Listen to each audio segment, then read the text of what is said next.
Hello again, higher algebra students, back here with the second lesson of Unit 2, solving basic and complex exponential functions.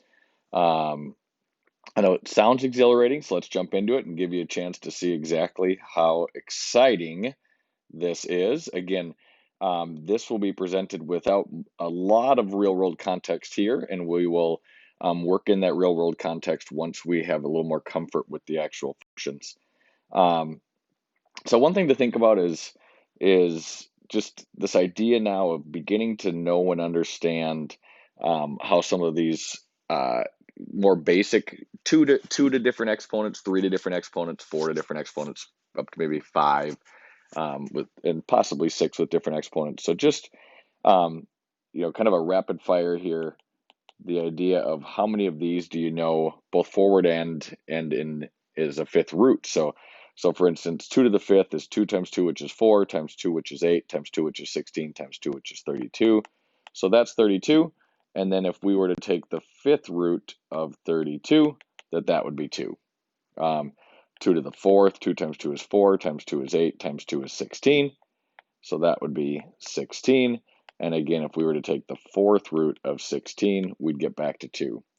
2 to the third equals 8.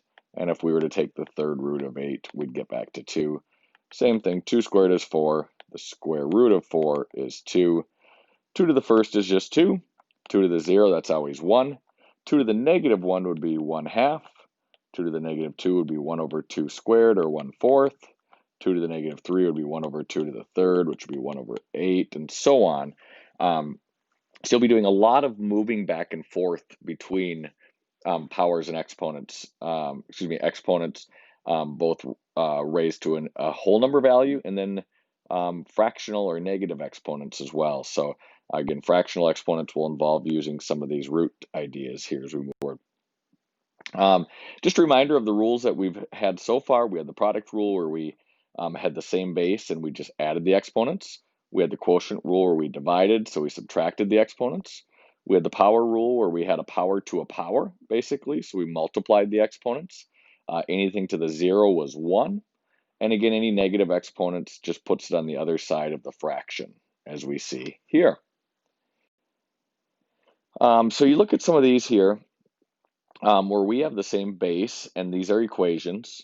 What you can see is we could get really in depth in terms of taking this exponent out with logarithms or things like that. But what we really see here on a basic level is, in order for the left part here to equal the right part, the left part needs to be 3 to the 7. So what we really have here is just that x equals 7. So we can look at it as basic as that, so that we have 3 to the 7 is 3 to the 7. So clearly here, x was just replaced by a 7. And again, that's a quick way of doing these. So here, 4 to the fifth equals 4 to the x, and so 5 equals x. And that's all we would look at there. If it's just 10, what would the exponent be? Well, 10 alone is just 10 to the 1. So this would just be x equals 1. Okay. Here, this is a little more work. Obviously, we have a different base, but what always equals 1? Well, what always equals 1 is anything to the 0. So now we have that same base of 2 for each of these, and we know that x just equals 0. So 2 to the 0 equals 1 would be back to that original equation that we had. So those can be pretty straightforward if you just make sure they have the same base, and then look at what those exponents, what would make the exponents equal in this case. Now here, now they don't have the same base, and so we need to find a way to get the same base on both sides. So what this really gets back to is, if the left side here has a base of 2, how do we get the right side to have a base of 2? Well, what it's really asking is 2 to the what equals 32? Well, 2 times 2 is 4, times 2 is 8, times 2 is 16, times 2 is 32. So 2 to the fifth equals 32. So now we have that same base, so we simply have x equals 5. Okay? That's what we're going to look at a lot here, is how can we get these to have the same base, and that makes our exponent life a lot simpler. So looking at this next one, 5 to the x, and again, we aren't going to root the 5, or we can't make that value any smaller, if you will. But we do know that we can make the right side here be 5 to something. So let's see, 5 to what equals 125? 5 times 5 is 25, times 5 is 125. So this is just 5 to the third, so x equals 3. Here, this one's a little more work, but we can make 256 be 4 to the something. So let's see, 256 equals 4 to the what? 4 times 4 is 16, times 4 is 64, times 4 is 256, because it's 60 times 4 is 240, and then 4 times 4 is 16, so that's 256. So just a quick way of checking that multiplication there, that when we bring in the fourth 4, it is 256. So here, it's just that x equals 4. Last one, this one will hopefully look a little more familiar to you. 8 to the x equals, well, what gets us to 64? That's simply an x squared, so it's just x equals 2. So again, all this was about, in all of these, this was about getting them to be the same base. And what's important is that, or what can be most helpful perhaps, is just knowing those powers. What gets us to 125? What gets us to 256? What gets us to 64? And again, you have a little bit of a hint because you want to match the bases. So how many 5s gets us to 125? How many 4s gets us to 256? And you just keep testing that out, and you can make a little chart to make that easier, or you just get comfortable with it over time. So now, what if we don't have this base that works on either side? So what we mean by that is we can't just make this 9 to the x equals 9 to the what, because 9 to the first is 9, and 9 squared is 81. So we have work to do on both sides here. So let's think about what common base could each of these values have. And so when we look at 9, well, the square root of 9 is 3. So this could be 3 squared to the x. Again, that's just another way of writing 9 to the x. But now we have a base that can be common for these, because 3 times 3 is 9, times 3 again is 27. So this would be 3 to the third. Again, what it was about here was getting that common base, getting the 3 on both. Well, now the power to a power rule, 3 squared to the x here tells us that this is 3 to the 2x, and this is 3 to the third. Now that means 2x equals 3. We have to divide by 2 on both sides. Now what we're getting is to those fractional exponents here. So in the end, the way it works is 9 to the 3 halves would equal 27. And we can check that, and I'm just going to show you quickly how we check that. 9 to the 3 halves is 9 to the 1 half to the third. Well, 9 to the 1 half is the square root of 9, and the square root of 9 is 3, so that's 3 to the third. And again, now these two equal each other. So that's a way to look at that, you can check it in the end by just splitting that fraction up. Okay, so we split that 3 halves up, and you can always do this. Take the numerator out and raise the value to the fraction 1/2, 1/3, 1/4. Raise it to that first. So you take the square root, or raising it to the 1/3 is taking the cube root. Raising it to the 1/4 is taking the fourth root, and so on. Similar here in the second one. The 8 doesn't work. So we have to think of what could get us to an 8 through a power. Well, it can't be a 4, because 4 squared is 16, but 2 times 2 times 2 is 8. So that means 2 to the third is 8. So we could rewrite this as 2 to the third, and again to the x. Now, we need the same base on the right side, so we can't write 16 as 4 squared, but we could write 16 as 2 times 2 is 4, times 2 is 8, times 2 is 16. Oh, we don't need that last dot. So this is 2 to the fourth. So now 2 to the 3x equals 2 to the fourth. So 3x equals 4. Divide by 3, and we've got x equals 4/3. Again, we could put that in to our original equation here. And what that would mean is we would have 8 to the 4/3 right here. and that is equal to 8 to the 1/3 to the 4th. Well, 8 to the 1/3, if 2 to the 3rd equals 8, then 8 to the 1/3 is 2, okay? And again, that's just, those are inverses on the exponent side of cubing versus cube rooting. And so that is 2 to the 4th, which of course is 16. And now we're back to where we need it to equal. So we can check those over and over. Now, on this third one here, this gets to be a little more work to think about with the value. Um, Probably the good spot to start is that we know that to get to 36, a good way to get to 36 is 6 squared, okay? 2 raised to a power is not going to get us there because 2 to the 5th is 32 and 2 to the 6th is 64. So a base of 2 won't work here. Base of 3 won't work here because 3 times 3 is 9, times 3 is 27. 4 won't work. 4 times 4 is 16, times 4 is 64. 5 gets us to 25 and 125. 6 is the lowest base we can use here to get to 36. So let's see, what gets us to 216? 6 times 6 is 36. Times 6 is, well, 36 times 6 is 216. So this can be rewritten as 6 to the 3rd to the x. Okay, so you could argue up front that there's a little guess and check here to start, but over time that will become more comfortable for you as you begin to look at these exponents more. So that means that 6 to the 3x equals 6 squared. So 3x equals 2, divide by 3 on both sides, so x equals 2/3 here. And again, we could raise 216 to the 2/3 by taking the cube root of 216 and then squaring it. Last one here, again, how do we get to 27? Well, 27 is 3 cubed, which again, you'll feel more comfortable with over time. So 3 to the something to the x. We just have to figure out what that something is. 3 times 3 is 9, times 3 is 27, times 3 is 81. Okay, we still aren't there.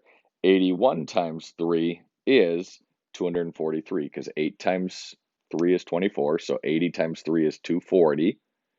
And then we have really the 1 times 3, which gets us to the 243. So this is 5 of them. So this is 3 to the 5th. So 3, and again, power to a power makes that 5x equals 3 to the 3rd. So 5x equals 3. Divide by 5 on both sides. So x equals 3/5. Oh, sorry, that's an ugly 5 there.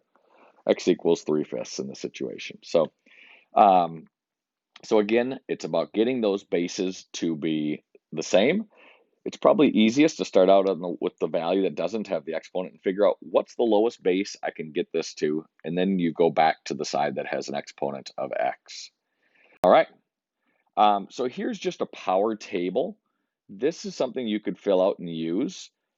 This would help you remember, for instance, what 3 to the 5th is, or what 2 to the 6th is, what 4 to the 4th is. Probably won't go much beyond these values, but then this is just a quick table that you could keep. You can copy it down quickly on a note sheet or something, or have it always handy on your iPad. And then you, for instance, if you get the number 243, you know that you want to take the 5th root of 243 to get back to an answer of 3. Okay, if you get the number 256, you know that, okay, 256 is 4 to the 4th is 256. So if I take the 4th root of 256, it's going to equal 4. So this is a quick kind of, not cheat sheet, but just resource to be able to figure out how to get these bigger numbers, values in the hundreds and so forth, down to these simple values, like really 2 through probably 7 is what maybe 8 is what we'll use most. A little bit of 9, and so you can see, again, kind of quickly without having to guess and check, how to get from certain base values, 2, 3, 4, 5, 6, 7, 8, 9, to values when you cube root cube raised to the 4th power and so forth, and then to go back by 4th root or 5th root and so on. So the more complex functions, again, the goal, what you always want to work on here is figuring out how to get a common base. Okay, so that was that idea of having, 3 as a base on both sides. So 3 to the x equals whatever, 3 to the third. There's your common base. Make sure it's a single base, that there are no, there's not multiple values here. It's just a single base. Set them equal to each other and solve for the appropriate value, which was the idea of getting, like, for instance, x equals 3. So this is your process here. And that's going to be more important as we get to more complex exponent scenarios. And so we have something like this here. When we look at this first one, 5 to the 3x equals 5 to the negative 9. Well, because they have a common base, that just means 3x equals negative 9. You can divide by 3 on both sides, so x equals negative 3. It's as simple as that once you get that common base. Next one here, x plus 4 equals 11. Okay, so we subtract the 4. And this again is why we did that first unit, because now we see the equations work out by just solving for x here. Here, this is a little more complicated, but again, how do we get something to equal 1? Well, it would be 10 to the 0 in order to have that common base. Okay, so that's that 0 exponent. So we have 2x minus 8 equals 0. We add 8 to both sides, so we get 2x equals, actually I'll move that back over a little bit. 2x equals 8. So 2x equals 8. We divide by 2 on both sides, so x equals 4. Okay. Again, it was about getting the common base, and then we just had an equation like we had last unit. This bottom one seems a little more complicated, but again, you worked on equations that look like this last unit, and so we just have to set them equal to each other. I'm going to move the smaller x over. So now I've got 1x, or just x, plus 1 equals negative 7. Now I'm going to move that 1 over. Sorry, that's a 1. And so I've got 1x equals negative 7 minus 1 is negative 8. So I just have x equals negative 8. Okay. And again, you can put that back into the equation. 3 times negative 8 is negative 24. Negative 24 plus 1 is negative 23. Okay. 2 times negative 8 is negative 16. Negative 16 minus 7 is negative 23. So it's a very ugly exponent. This would be 7 to the negative 23 equals 7 to the negative 23. But again, we aren't working with it beyond that point, so we don't really care how ugly that exponent is. Couple more here.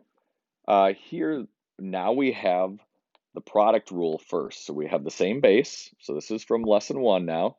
And the same base tells us that we have to add those exponents. So this would be 5m plus 2 equals, and then because this side has the negative base, or excuse me, this side has the same base, now it's just equal to that exponent from the other side.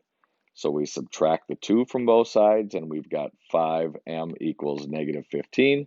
Divide by 5, and m equals negative 3. Okay. Again, it all started with recognizing the product rule first, and then setting the exponents equal to each other. Here on the bottom, we have the quotient rule. So we've got to recognize the quotient rule first. So the quotient rule tells us that these exponents get subtracted. So this is 3 to the a minus, oh, not negative a, 3 to the a minus 4 equals, well, what gave us just 3? That would be 3 to the 1. Again, if it gave us 1, then it'd be 3 to the 0, but it gave us the actual number, so this is just 3 to the 1. So we've got a minus 4 equals 1. We add 4 to both sides, and a equals 5. All right. I think we'll leave it at for there. And let's just end with a couple little more difficult examples here, 3 of them. So on this first one here, we've got, again, the product rule. So this would be 2 to the b minus 4, or b plus negative 4, equals, how did we get 1/2? Well, now, because that ended up being a fraction, we want a base of 2.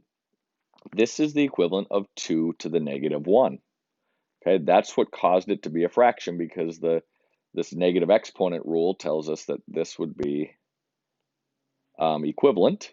And so 2 to the negative 1 is 1/2. So all we have here, now that we have the same base, is just b minus 4 equals negative 1.